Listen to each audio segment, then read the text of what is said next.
السلام عليكم الإخوان والأخوات، كيف الحال والأحوال؟ كنتمنى تكونوا بخير وعلى خير، وهذا الفيديو لأكون في صحة جيدة. في الساعات أو في الأيام الأخيرة سمعنا المعاهدة الأمنية اللي غتكون ما بين السعودية وأمريكا، وهي تكون ثاني معاهدة أمنية كديرها أمريكا خارج بلاد ديالها من بعد اليابان. وقلنا بأنه المغرب في طور حتى هو تكون معاهدة أمنية في المستقبل. في هذا الفيديو بلاطو أمريكي فيه جنرال، في خبير، في كذلك محلل، تكلموا على هذا التقارب الأمريكي المغربي في الميدانين العسكري والأمني. شنا الأسد الإفريقي وشنو تقال عليه هنايا غيدخلوا في التفاصيل. وربما وكان بعض الأمريكيين كيقولوا بأن المغرب راه هو الحل الوحيد اللي عند أمريكا، أولا لتعزيز المكانة ديالها في إفريقيا، واللي يعني الحد من المد الصيني والروسي في افريقيا. لذلك خصنا نمكنوا المغرب من الوسائل التقنيه واللوجستيكيه، وعلاش لا نديروا معاه معاهده امنيه يعني مهم جدا.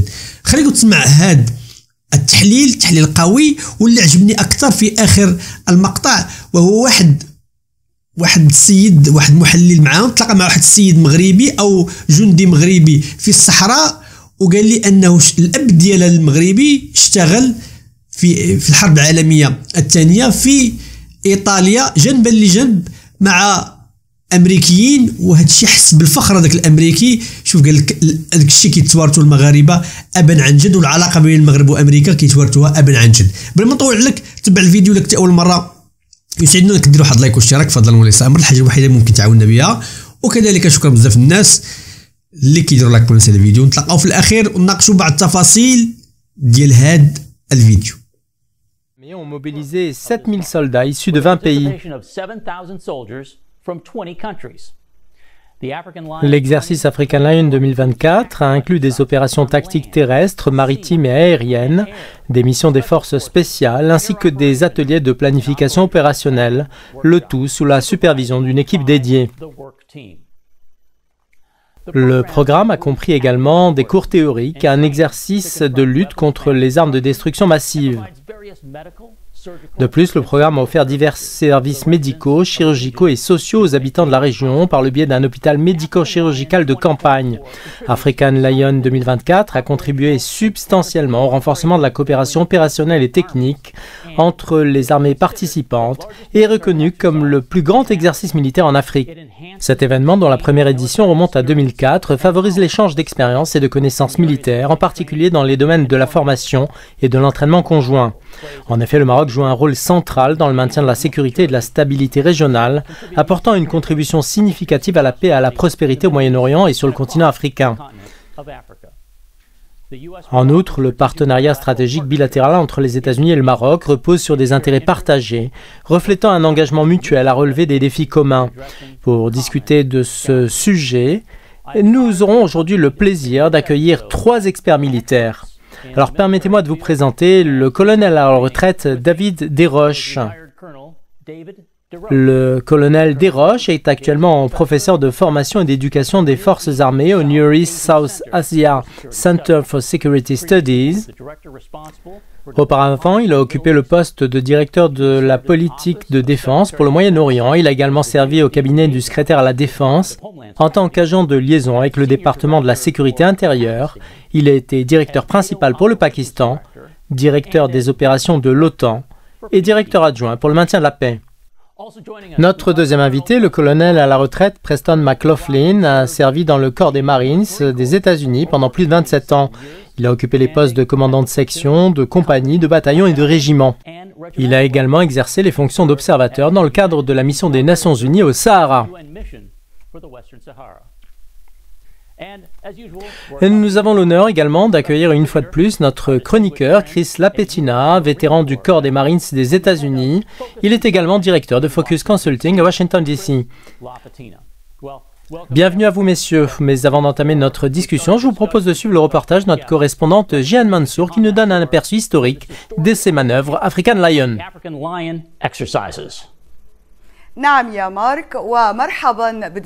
Oui, Marc, permettez-moi tout d'abord de souhaiter la bienvenue à nos invités distingués et à nos chers téléspectateurs. En fait, les exercices d'African Lion sont des manœuvres militaires conjointes organisées annuellement par le commandement des États-Unis pour l'Afrique, AFRICOM, principalement accueillis par le Royaume du Maroc avec la participation de pays tels que le Ghana, le Sénégal et la Tunisie. Ces exercices ont pour objectif de renforcer les capacités des forces armées et de les préparer à répondre aux crises et urgences en Afrique et partout dans le monde. African Lion a été lancé en 2004 comme un événement de formation bilatérale entre le corps des marines des États-Unis et les forces armées royales marocaines. Son objectif principal était de renforcer la coopération militaire et les capacités opérationnelles conjointes, et les exercices se sont par la suite élargis. Cette expansion visait à intégrer des capacités de mission plus complètes et à améliorer la préparation opérationnelle conjointe. En 2012, l'exercice African Lion a vu une augmentation du nombre de pays participants, incluant désormais des nations d'Europe et d'Afrique. Cette évolution a marqué un tournant majeur vers un exercice d'entraînement multinational plus complet et diversifié. هذه الخطوة كانت بمثابة تحول كبير نحو تمرين تدريبي متعدد الجنسيات أكثر شمولا وتنوعا. À partir de 2016, les exercices ont incorporé des volets d'aide humanitaire, mettant l'accent sur la réponse aux catastrophes, l'assistance médicale et la coopération civilo-militaire. Ces missions visaient à apporter des avantages concrets aux communautés locales, tout en améliorant l'expérience de formation des forces interarmées. En 2020, les exercices ont été adaptés pour se conformer aux protocoles de sécurité liés au Covid-19. Malgré la pandémie, la formation de base a été maintenue, démontrant ainsi la flexibilité et l'adaptabilité des armées participantes. L'exercice African Lion 2024 marque le 20e anniversaire de cet événement militaire historique. Cette édition a réuni plus de 7000 militaires de 20 pays, y compris des unités de l'OTAN.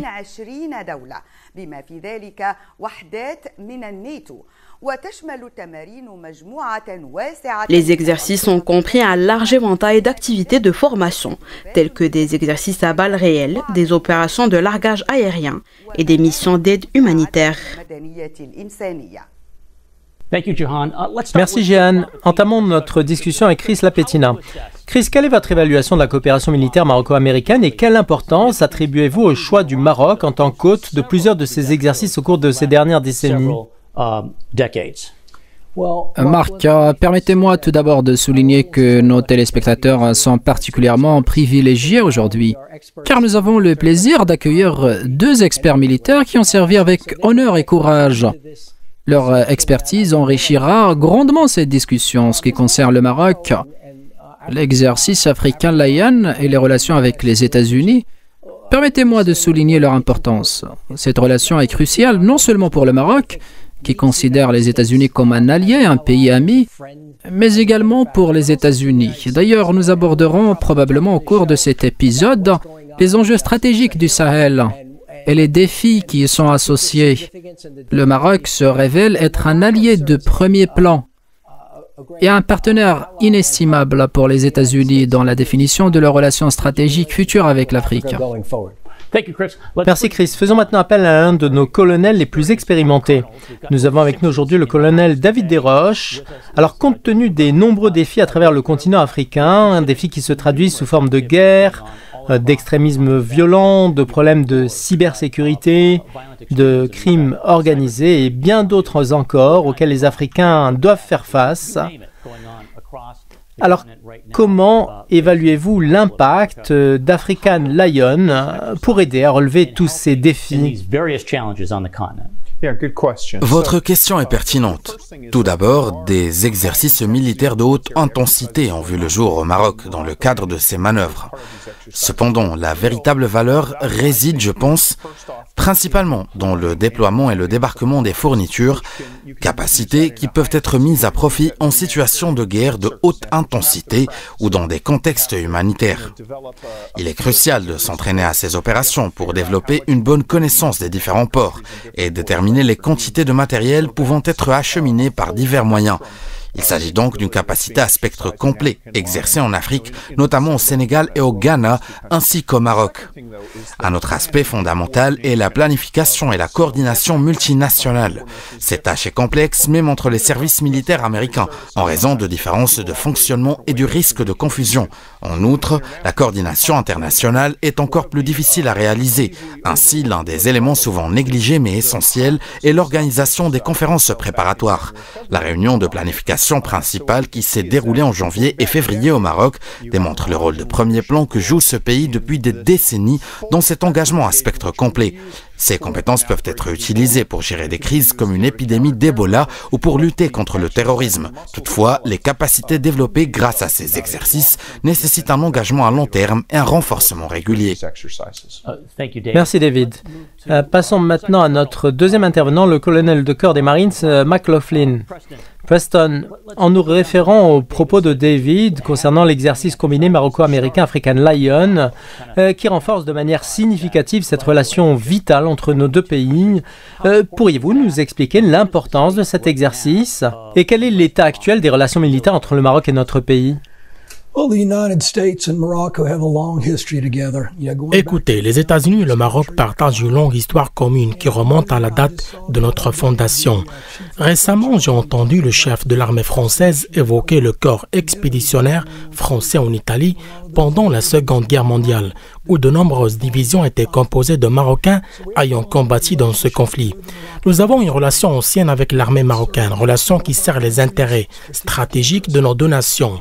D'ailleurs, le détroit de Gibraltar est une zone maritime essentielle et il est crucial que le Maroc assure la libre circulation des biens et du commerce dans cette région. Oui, c'est tout à fait juste.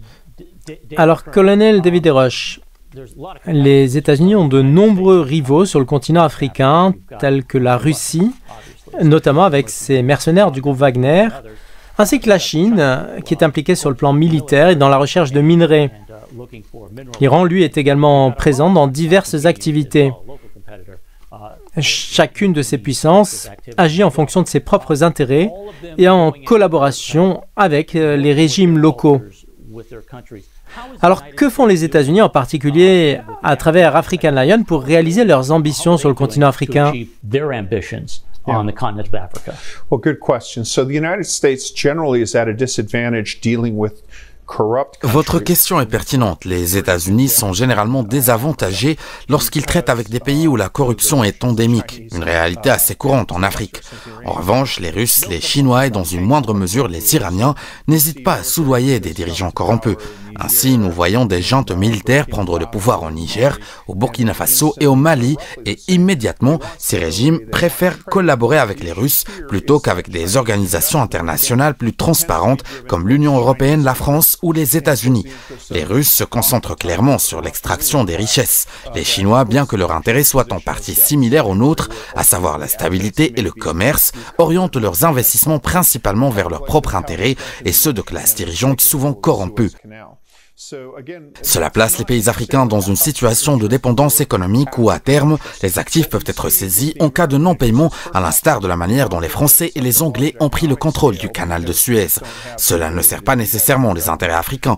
En ce qui concerne les intérêts américains, notre approche est différente. Nous n'intervenons pas à une échelle économique aussi massive, car notre gouvernement n'en a pas les moyens. Nous cherchons plutôt à promouvoir la sécurité et la stabilité, en réponse aux menaces croissantes, mais de manière intermittente et non pas avec des bases permanentes. C'est pourquoi les exercices militaires, les déplacements sur le continent et les opérations, qu'il s'agisse de lutter contre le virus Ebola ou de faire face à des menaces comme celle de Daesh, sont si essentiels. Les compétences et la logistique nécessaires pour ces déploiements sont similaires. Soulignons l'importance cruciale de ces exercices. Oui, je me tourne à présent vers le colonel McLaughlin. Colonel McLaughlin, Prenons l'exemple de l'OTAN, l'organisation du traité de l'Atlantique Nord. Malgré son engagement en Ukraine, l'OTAN continue de participer d'une manière ou d'une autre à ces exercices. Alors pourriez-vous nous parler de l'importance de la participation de l'OTAN à ces manœuvres d'African Lion, alors même que l'Alliance est confrontée à de nombreux défis en Europe?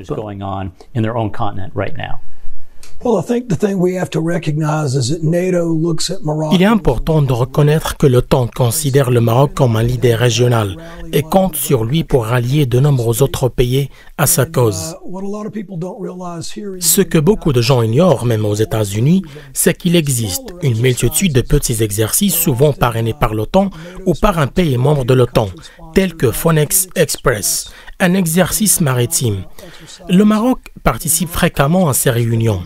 Pour l'OTAN, cela représente un avantage considérable, car en considérant le Maroc comme un leader régional, elle peut se concentrer sur divers domaines, comme l'a mentionné le colonel Deroche, qui ne sont pas habituellement des opportunités d'entraînement courantes. Très bien, je vous remercie. Nous reviendrons à vous trois, messieurs, dans quelques instants. Mais je vous propose tout d'abord de suivre un article publié récemment par The Heritage Foundation, article rédigé par Amin Roulidi, intitulé « Réinitialiser la politique américaine en Afrique de l'Ouest ».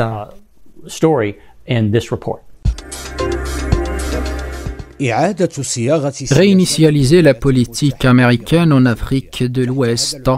Sous ce titre, le site web de la Heritage Foundation a publié un article de l'écrivain Amin Roulidi qui commence ainsi. Pendant longtemps, l'engagement américain en Afrique s'est appuyé sur un groupe restreint de partenaires et un modèle unifié de coopération en matière de sécurité. Bien que cette approche ait produit des résultats, elle nous a également rendus vulnérables au choc, comme la perte de la base aérienne d'Agadez qui soutenait les efforts américains au Sahel. L'auteur poursuit en expliquant que les pays du G5 Sahel ont eu du mal à faire face efficacement aux menaces transfrontalières face à l'expansion continue des groupes terroristes au Mali et au Burkina Faso. Les récentes décisions prises par le Burkina Faso, le Mali et le Niger de quitter la coalition soulignent la nécessité d'une approche plus adaptative dans la gestion des partenariats stratégiques dans la région.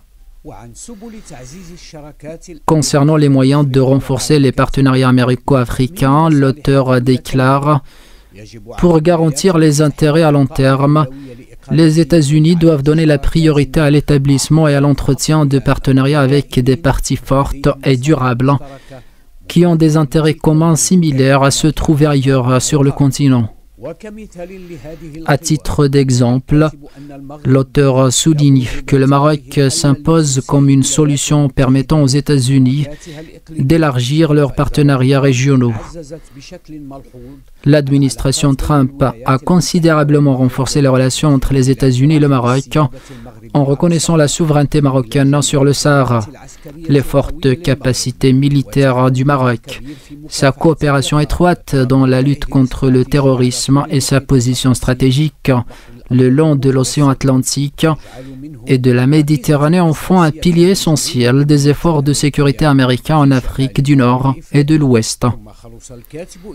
L'auteur conclut en rappelant que les exercices annuels d'African Lion sont les plus importants exercices de commandement africain en Afrique, illustrant le partenariat de sécurité durable entre les deux pays, tirer parti des avantages offerts par le Maroc, notamment la possibilité d'accueillir le siège d'Africom, récemment proposé par le sénateur américain Dan Sullivan, peut renforcer considérablement les capacités américaines à répondre aux crises et à la dissuasion régionale. La confiance développée sous la présidence Trump peut servir de base pour négocier un partenariat plus large avec le Maroc, conformément aux objectifs régionaux des deux pays. Cet article met donc en lumière certains des défis auxquels nous devons faire face. Examinons maintenant quelques-uns de ces défis et commençons par vous, Chris. Les États-Unis ont réagi récemment aux récentes décisions du Niger de mettre fin à plusieurs de ses partenariats avec eux. La junte militaire suspend les opérations militaires avec les États-Unis et se rapproche de l'armée russe. Alors comment les États-Unis s'adaptent-ils et réorientent-ils leurs priorités dans ce contexte ?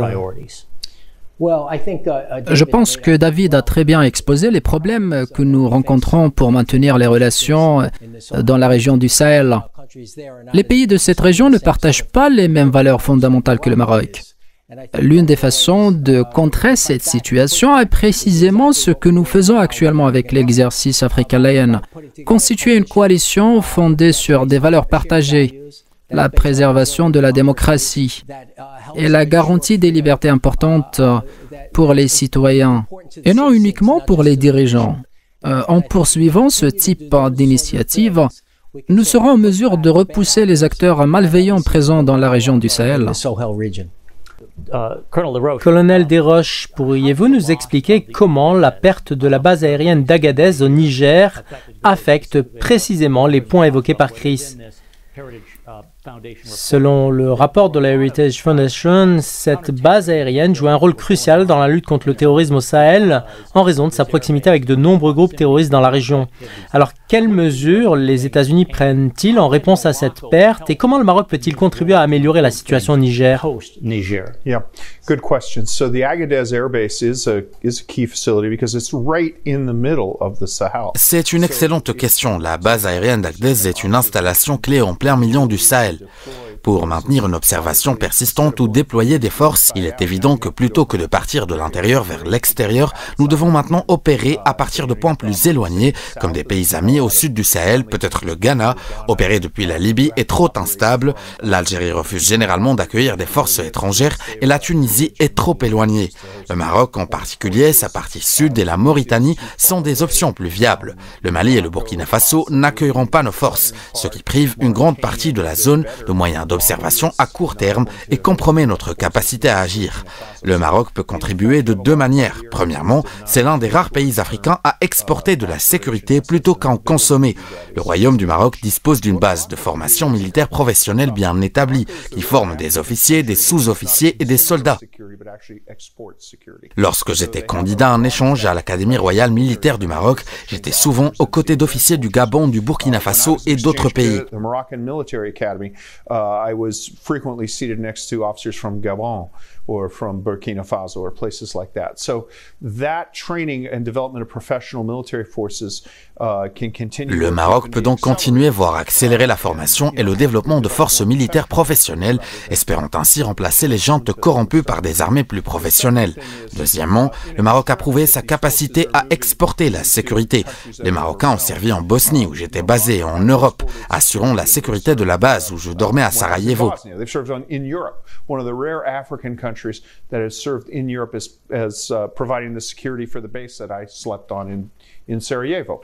They have the ability to do that with like-minded nations. Ils peuvent faire de même avec des nations partageant les mêmes idées, confrontées à des menaces similaires. Cependant, à long terme, on ne peut pas protéger un pays qui ne souhaite pas l'être. Malheureusement, les dirigeants des gouvernements militaires du Mali, du Niger et du Burkina Faso vont probablement découvrir les erreurs de leur choix. Je crains que dans ces cas-là, la situation ne s'aggrave avant de s'améliorer. Bien, regardons maintenant la manière dont les États-Unis abordent les défis posés par la situation géopolitique de l'Afrique du Nord et de l'Ouest. D'ailleurs, cette approche implique une collaboration étroite avec le Maroc, sans compromettre les engagements militaires existants des États-Unis et de leurs alliés envers des nations telles que l'Espagne, la France et la Pologne. Ce contexte est d'autant plus crucial face aux défis internationaux posés par la Russie. Comment les États-Unis déploient-ils leurs ressources et stratégies pour répondre à ces défis complexes ? Il convient ainsi de porter une attention particulière à l'exercice d'African Lion 2024, car il revêt une importance primordiale pour les États-Unis. Le général Michael Langley, actuel commandant des États-Unis d'Amérique pour l'Afrique, a effectué au moins 3 visites au Maroc dans le cadre d'un dialogue militaire. Cette démarche souligne la pertinence stratégique du Maroc dans le cadre de l'Alliance, tandis que l'Espagne, la France et les autres États membres de l'Union européenne demeure préoccupé par la situation en Ukraine et y contribue activement. Il est manifeste que les États-Unis accordent une attention particulière à l'exercice d'African Lion cette année. David, on a noté que l'Espagne n'a pas participé à l'exercice African Lion 2024 cette année. Alors comment devrions-nous interpréter cette absence remarquée? Quelles pourraient être les raisons de leur abstention? I wouldn't read too much into it. I mean, occasionally there's political stuff, but the big beef that I have with Il y a plusieurs aspects à considérer. Je veux dire que les problèmes politiques peuvent parfois jouer un rôle, mais ce qui me préoccupe le plus concernant la plupart des forces armées européennes, c'est leur taille insuffisante et leur manque de capacité opérationnelle. À un certain point, elles atteignent leurs limites avant même d'avoir accompli toute leur mission. Il est donc possible que leur absence soit simplement due à un manque de ressources disponibles. Il existe également un aspect de signalisation politique et il est probable que des représentants espagnols au sein des états-majors de l'OTAN étaient impliqués dans cet exercice, même s'ils ne participent pas directement sur le terrain. Avec l'implication de l'OTAN dans la région, notamment par son soutien à la Pologne et sa coopération avec l'Ukraine, il est probable que cela diminue quelque peu la dynamique propre à cette région.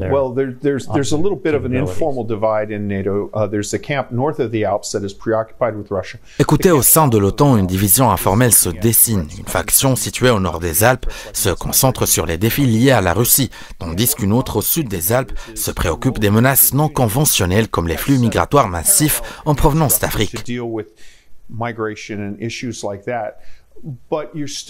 Cette situation est complexifiée par le rôle de l'Union européenne qui a instauré une structure de commandement parallèle pour gérer les migrations et les problématiques similaires. Cependant, les ressources humaines disponibles restent limitées, tant pour les opérations de l'OTAN que celles de l'Union européenne.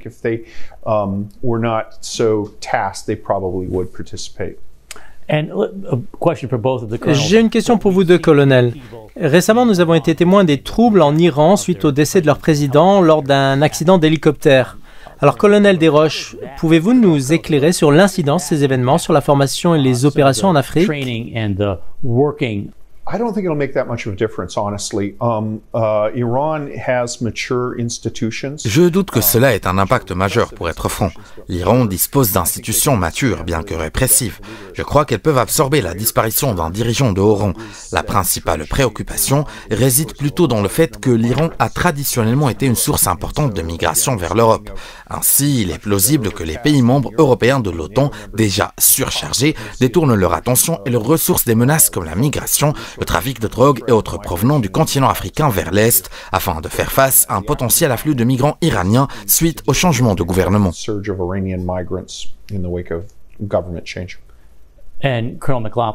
Colonel McLaughlin, en quoi pensez-vous que ces institutions, comme le dit le colonel Desroches, sont des institutions mauvaises mais stables? Comment pensez-vous que ce changement aura un impact sur la sécurité du continent africain au cours de l'année à venir?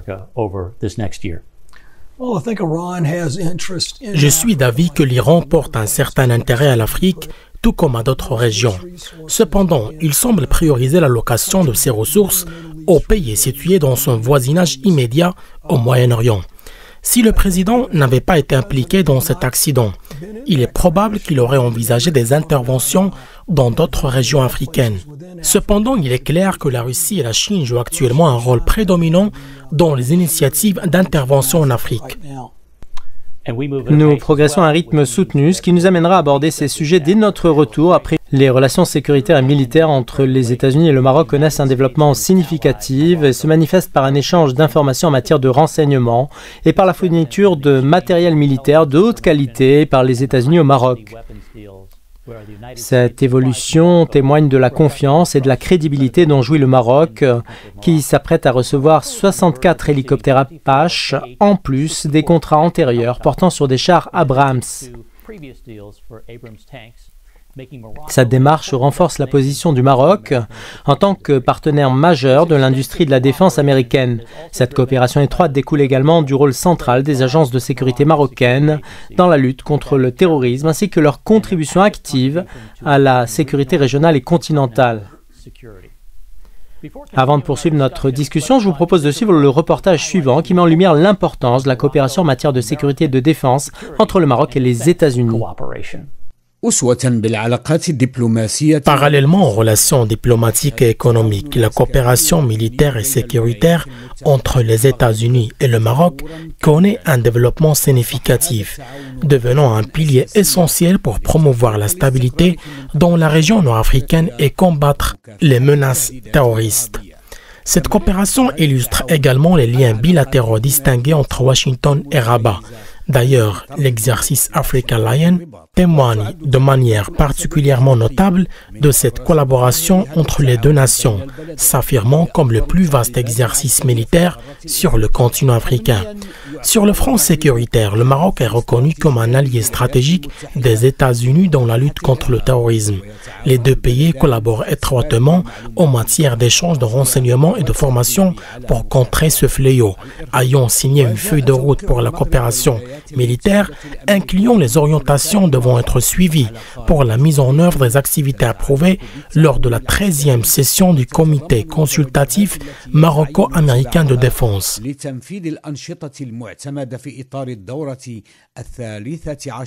Cette signature fait suite à une série de visites et de contrats entre responsables et hauts gradés militaires américains au Maroc.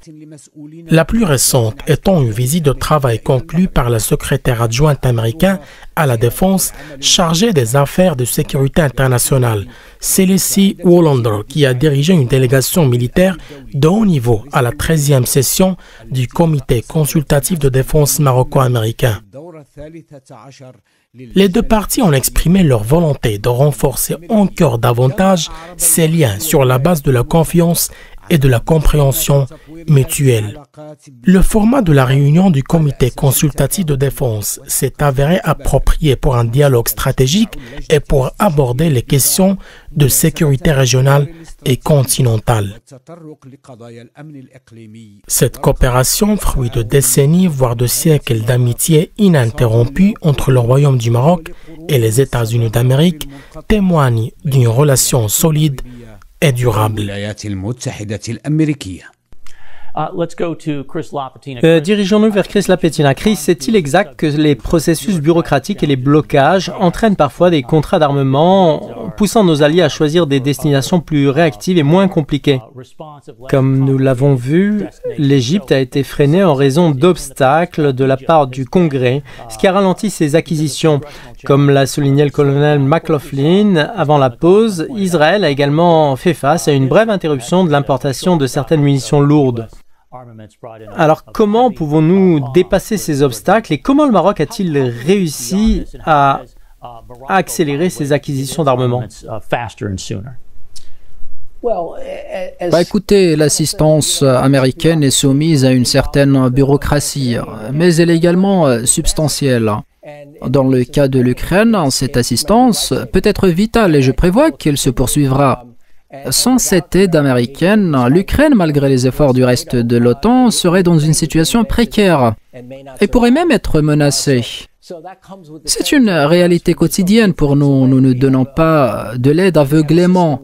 Notre système exige que notre gouvernement rende des comptes sur les fonds que nous dépensons et l'aide que nous octroyons parfois. Cette aide est conditionnée par des considérations relatives aux droits de l'homme. Aux États-Unis, la loi Leahy stipule que toute aide militaire fournie doit être utilisée en conformité avec les normes de conduite acceptées par la communauté internationale en matière de guerre.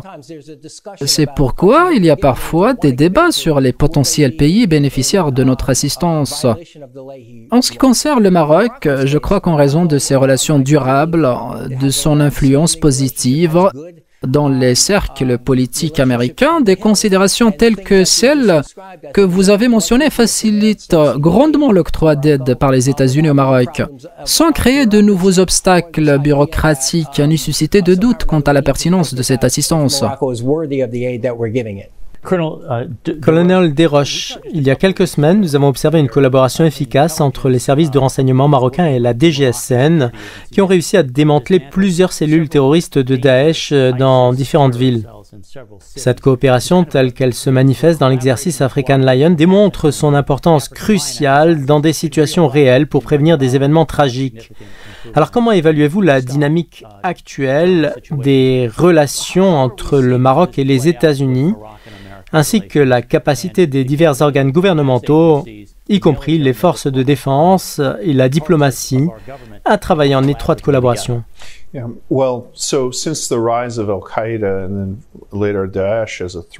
Écoutez, depuis l'émergence d'Al-Qaïda et ensuite de Daesh comme des menaces pour les intérêts de sécurité nationale des États-Unis, il est devenu évident qu'il est crucial de s'associer à des partenaires régionaux ayant accès à des compétences linguistiques et à des réseaux sociaux que les États-Unis ne possèdent tout simplement pas ou ne peuvent pas acquérir.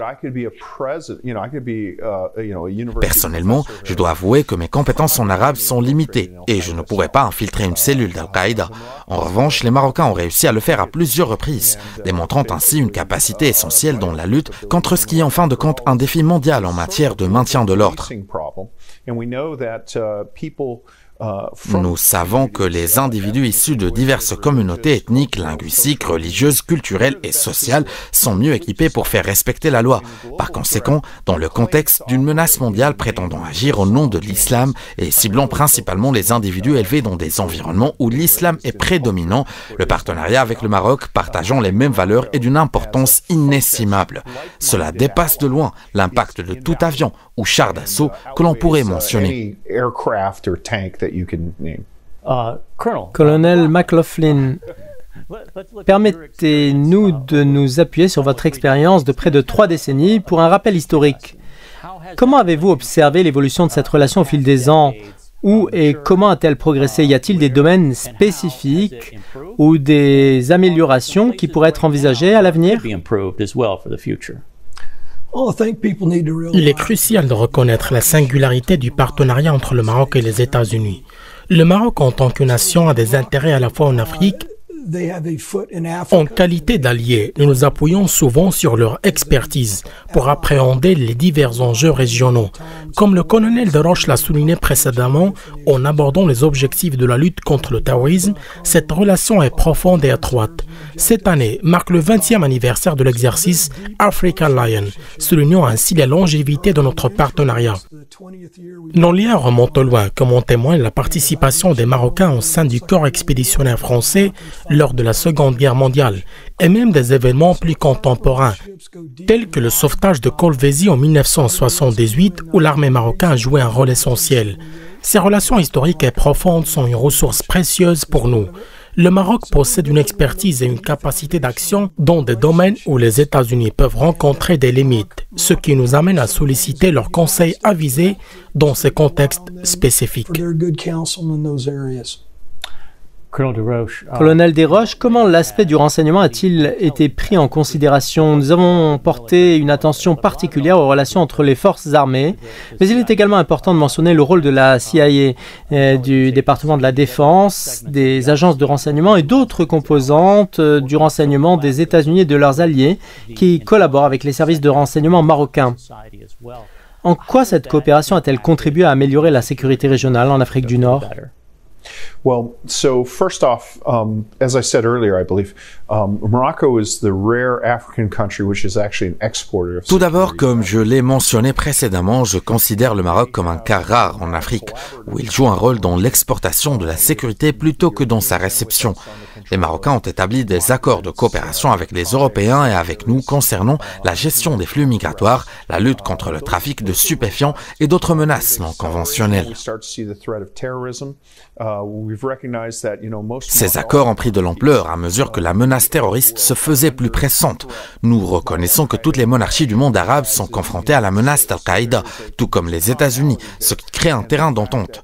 Grâce à leurs connaissances linguistiques et culturelles, ainsi qu'à l'accès à une diaspora mondiale où les terroristes recrutent activement, les services de renseignement marocains ont une capacité unique d'accéder à ces réseaux depuis l'intérieur. Avec le temps et la déclassification progressive des informations, nous réalisons qu'il existe un niveau plus élevé de convergence d'intérêts que ce que l'on pourrait supposer, ainsi que des opérations conjointes. Il ne fait aucun doute dans mon esprit que cette capacité est essentielle pour garantir la sécurité des États-Unis et de la région, compte tenu de la menace à laquelle nous sommes confrontés.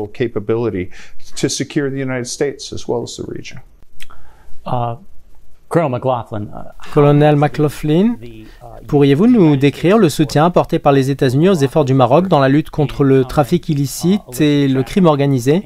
Comment cette collaboration a-t-elle bénéficié aux deux pays?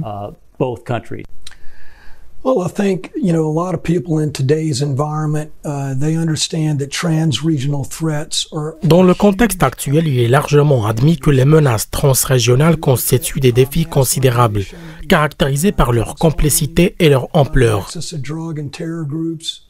Les migrations massives et le trafic de drogue notamment illustrent la complexité des enjeux auxquels nous sommes confrontés. Le Maroc, en raison de sa position stratégique au sein du Maghreb et près du détroit de Gibraltar, se trouve souvent au cœur de ces défis.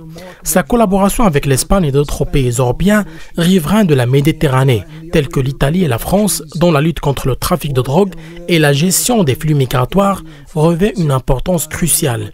Les États-Unis, quant à eux, collaborent activement avec le Maroc dans des domaines tels que le renseignement et la coopération en matière de sécurité, afin de faire face à ces défis transnationaux de manière efficace.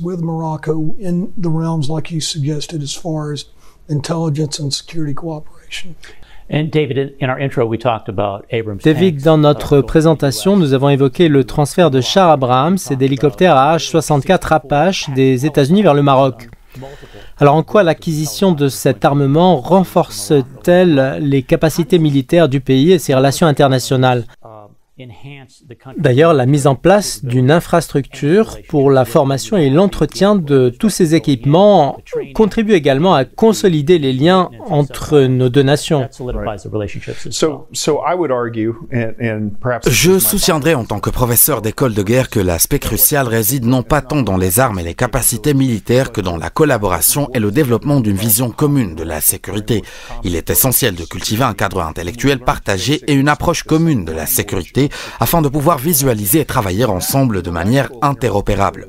Cependant, un point secondaire à considérer est la nécessité d'avoir la capacité matérielle de contribuer effectivement à la sécurité internationale. Même si les intentions sont louables, l'absence de capacité tangible limite la capacité à influer sur la sécurité globale.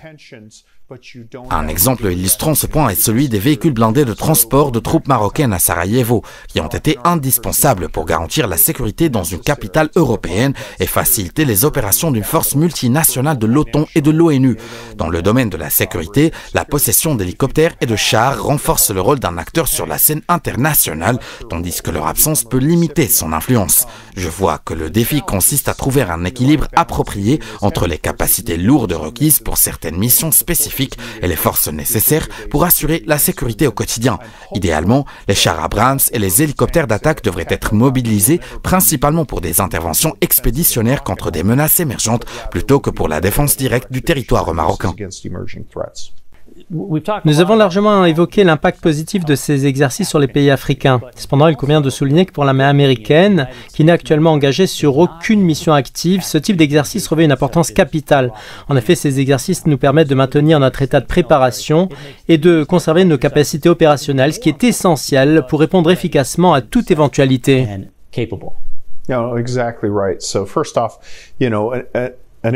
Cela est tout à fait exact. Premièrement, il est important de reconnaître que les jeunes de 18 ans ne s'engagent pas dans l'armée avec l'intention de rester stationnés à Fort Riley au Kansas pendant 4 ans. Voyager dans des pays tels que le Maroc, qui fut d'ailleurs le premier pays étranger que j'ai visité dans ma vie, représente une véritable révélation.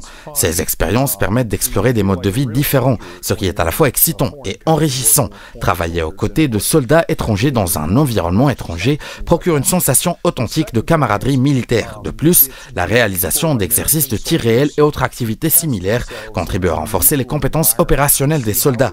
Deuxièmement, il est bénéfique pour les soldats américains de se confronter à des environnements inhabituels afin de tester la résilience de leur système et la capacité d'adaptation de leur équipement. Dans la réalité, les situations de combat sont rarement celles anticipées, d'où l'importance de se familiariser avec différents scénarios, qu'il s'agisse de conflits armés, de catastrophes naturelles ou de pandémies. Enfin, apprendre à travailler en collaboration avec les armées locales, les forces partenaires et à s'immerger dans les cultures locales est une compétence inestimable. La guerre moderne est essentiellement axée sur la population et la culture de la gagne de cœur et d'esprit, surtout dans le contexte des opérations en Afrique. Par conséquent, acquérir une compréhension approfondie et une capacité d'interaction avec des cultures diverses, mais partageant certaines valeurs communes, constitue l'héritage le plus significatif de ces exercices.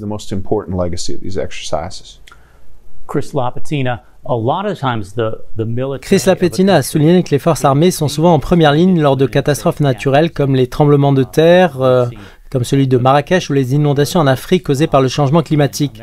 Dans ce contexte, il est important de considérer l'utilité de ces interventions humanitaires, notamment à travers la mise en place d'hôpitaux de campagne, hôpitaux qui jouent un rôle crucial dans de telles situations. Quelle est l'importance de cet aspect pour atteindre les populations africaines et répondre à leurs besoins en période de crise? Je pense que David a soulevé un point crucial sur l'importance de la formation et de la préparation face à diverses situations. Il vient de souligner que cette préparation ne concerne pas seulement les soldats de base chargés de mener à bien les missions, mais aussi les officiers qui doivent diriger, planifier et superviser efficacement. Ces réflexions préalables sont essentielles pour assurer une efficacité opérationnelle. Il a également observé que les forces armées du monde entier sont de plus en plus impliquées dans la gestion des catastrophes naturelles. Cette tendance est particulièrement visible aux États-Unis, où l'engagement militaire dans de telles situations semble augmenter au fil du temps. De plus, les forces armées américaines sont de plus en plus sollicitées pour aider leurs alliés, ce qui est perçu comme une évolution positive et susceptible de se poursuivre. Merci Chris. Colonel McLaughlin, si vous voulez bien projeter votre réflexion dans le futur, explorons les possibles évolutions d'African Lion pour les années 2025 et 2026, ainsi que les relations militaires entre les États-Unis et le Maroc. Quels aspects mériteraient une attention particulière à l'heure actuelle, mais qui ne font peut-être pas l'objet d'une attention suffisante aujourd'hui? Je considère que l'exercice actuel est d'une grande importance. En effet, le commandement et le contrôle sont des aspects qui évoluent constamment avec le temps, impliquant l'utilisation de différents systèmes. Cet exercice représente un consensus entre les pays participants, leur permettant de progresser dans le déploiement et la manœuvre des troupes sur le terrain. Actuellement, une attention particulière est probablement portée à la crise dans des régions telles que l'Égypte, la mer Rouge et le Yémen, où les Houthis cherchent à contrôler le détroit de Bab el-Mandeb, un point stratégique dans la mer Rouge. Cette situation offre une réflexion sur le détroit de Gibraltar et son importance critique. Il est donc essentiel de collaborer avec les autorités marocaines pour envisager l'avenir de sa défense, tout en préservant la liberté de navigation et le libre-échange des biens à travers la Méditerranée. Ces questions revêtent donc une grande importance stratégique. Merci. Colonel Desroches, je vous adresse la même question. Quels sont les aspects que nous devrions examiner attentivement? Le colonel McLaughlin a mentionné l'utilisation des capacités navales qui se déplacent de plus en plus vers l'Asie, notamment vers le détroit de Taïwan. Cette dynamique rend plus complexe le maintien de ces navires dans la région du Moyen-Orient et en Afrique du Nord. Quels autres éléments doivent être pris en considération dans cette équation?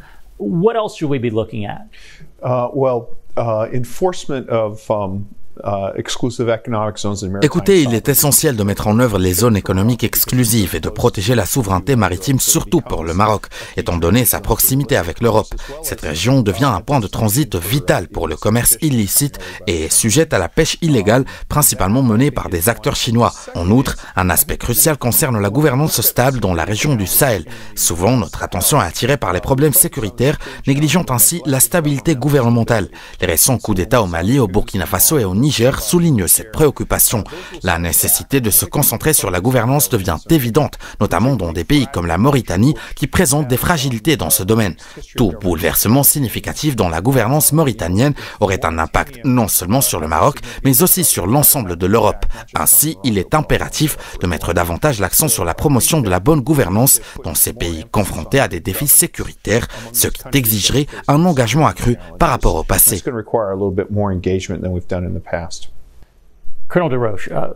Colonel Desroches, nous savons donc que les militaires marocains regardent probablement cette émission et heureusement nous leur parlons de cette collaboration et de ce à quoi ressemble la coopération américano-marocaine et de l'importance qu'elle revêt pour nous.